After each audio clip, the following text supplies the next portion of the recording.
হিংসা এটা খুব খারাপ জিনিস। আর এই হিংসাটা আমাদের মা বোনদের মধ্যেই বেশি। এই হিংসা থেকে বের হয়ে আসতে হবে।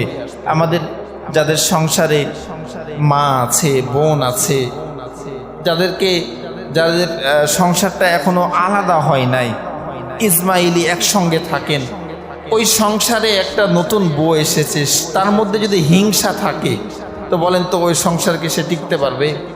আপনি তো আপনার ভাইকে, মাকে অবশ্যই তাদের খরচ দিবেন, তাদের হক আদায় করবেন। আর আপনার বউ যদি ওগুলো নিয়ে হিংসা করে তাহলে কি অবস্থা হবে?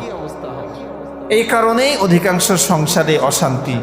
যে বউটা, যে স্ত্রী, যে নববধূ সাংসারিক জীবনে এসে হিংসা করে, সে বুঝে না যে আমিও তো একদিন মা হব, আমিও একদিন মুরব্বী হব।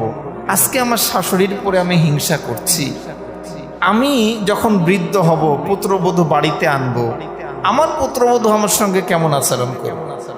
সে যদি আমার সঙ্গে এমন করে তো আমার কি অবস্থা হবে? একটা কথা যদি চিন্তা করে তাহলে দেখবেন সংসারটা সুখময় হয়ে যাবে। কিন্তু যারা নতুন বউ বাড়িতে আসে, এই হিংসার কারণে সংসারগুলো জাহান্নামের গর্ত হয়ে যায়। এজন্য আমার মা বোন যারা শুনছেন তাদেরকে অনুরোধ করব, হিংসা থেকে বের হয়ে আসেন।